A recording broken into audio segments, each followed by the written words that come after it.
Hey everyone, welcome back to another video. Today we're going to discuss about Dijkstra algorithm. Okay, so this is the shortest path finder algorithm. Here we can specify any source node and calculate all the destination nodes within a minimum cost. Okay, so if you're giving your exam or something like that, you should you might ask these kind of questions and this type of table as well. So you just need to fill a table here. Let me tell you how we can fill a table. So in first stage we have steps in here. This is node B, C, D, E and F. We don't have a node A in here because we're going to consider node A as a source. So let's do how we can fill up it. So let's begin from node A. So if it is a node A, the first stage is going to be infinite. Okay, so the cost value is going to be infinite because it is a node A to B. Okay, and what is the predecessor? It's none. So just copy this value and repeat it for every other. Okay, now for step 1 we need to consider that we are beginning from A, right? Node A, so it's gonna be node A in here. So from node A to node B, what is the cost value from node A to node B? But before that, you need to understand that these two connections should be directly established. What I mean is these should have direct connections. So let's look at node C. So the node C is directly connected as well, but in terms of node D, it is not directly connected. So we could not count node D in here, right? So if it is directly connected, then we will say that cost value is 1 from A to B. Cost value is 1, so it is 1, and the predecessor is going to be A because B is connected to 1. Okay, so this is going to be A. How about C? Is C directly connected? Yes, it is connected. See here, what is the cost value of that? 1. So this is going to be 1 as well. And what is the predecessor? What is the predecessor of this path? That is A. Okay, how about D? Is it directly connected? No, this is not directly connected. So what it means is, it means infinite, and the predecessor is dash as well. Okay, so how about E? Is this directly connected?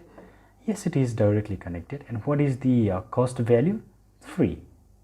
So this is going to be 3 in here, and the predecessor is A. How about F? Okay, this is direct connection as well. So the cost value is 3 and the predecessor is A. Now just look at which one is the smallest in this group. So 1A, these two are smallest, right? So because these two are smallest, we should consider one of these. So let's begin from the left hand side. 1A, let's consider this is directly connected, so I'll just put them in a bracket. So because this one is the smallest, that lies under predecessor B, sorry, the node B, we will write A in here because we have started from A, and B. So this is going to be B in here, right? Now because this is B, this is already bracketed, we don't need to do anything in here, we need to do in here. So from B to C, is B directly connected to C? Is C directly connected to B? Yes, B and C are directly connected. What that means is we can count the cost value in here. So what is the cost value? 2. 2 is going to be here. And what is the predecessor? B is the predecessor for C because the the traffic is coming from the B. Okay, so B comes before C, that's why the predecessor is B in here. Same goes with the D. Is D directly connected to B? No, it is not directly connected, so that means we can't write anything in here, just write infinite and dense. Okay, how about E? Is E directly connected? No, E is not connected to B. How about E? Is it directly connected to C? Is it directly connected to B? No. But because it is not directly connected, we cannot calculate anything in here. But because we do have already a specific value in here, we will just copy this one and paste it in here. Okay. Yes. How about F? Is this directly connected to B? No. But still, we do have a previous value, so we will just copy this value and paste in here. Right. Let's go to the other step. So which one is the smallest among these? This one, obviously, right? So we will put this inside the bracket. Now, so A is already there, B is already there, and the bracketed version is inside this C node, right? So we will add C in here. Now, this one is already bracketed, so we don't need to do anything here, right? So this one is bracketed as well, so no need to do anything in here. Now let's go to here. So is D directly connected to C? Yes. And what is the value? 4, right?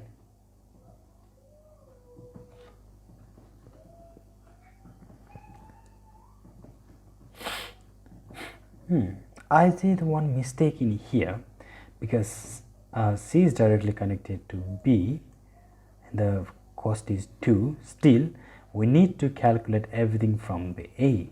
So what is the value is going to be? 1 plus 2, 3 in here, right? So this is going to be 3. Now, still, things are same, because these three have the same value. We can bracket any one of those, and I'm going to bracket this one. So still nothing is changed. Now, in D, yes, D is directly connected, so we need to calculate the value now. We can use any of these links, right? So I'm going to use this one. So 1 plus 4 is 5. And how about this root? 4 plus 2 plus 1, 6 and 7. So this one is the lowest one, right? 4 plus 1, 5. I can write 5 in here. And what is the predecessor? C. How about E? Is this directly connected to C? No, it is not connected. So in this case, I'll just copy this one and paste here. How about F? So this is not connected as well, so I'll just copy this one and paste in here. So what is the lowest among these? This one is the lowest. So yes, because these two are lowest, I will start from the left hand side. Just put them inside the bracket. Now we can't do anything in here as well. So only this one and this one needs to be filled. Just keep in mind, if you have bracketed in any sections, this section will be reserved. We don't need to fill anything, right? So I just need to fill this one and this one.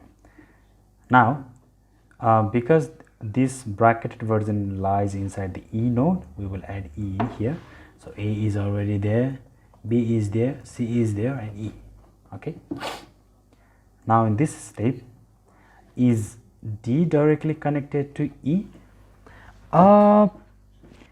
Yeah, D is directly connected to E.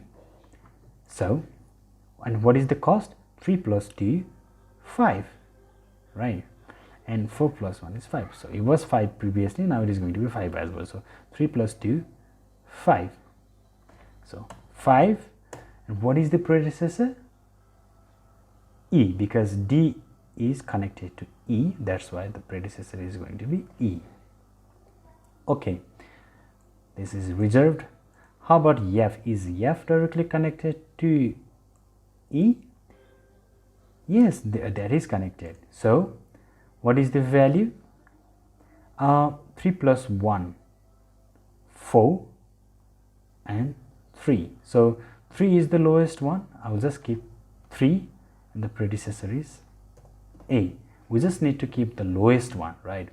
So if we go this way, this is going to be 3 plus 1, 4. So if we connect directly, so it is going to be only 3. So we can write 3 in here and A in here. Only the lowest should be written. And which one is the smallest among these two? This one. So put this inside the bracket. And where does this value come under? It comes under the F node, right?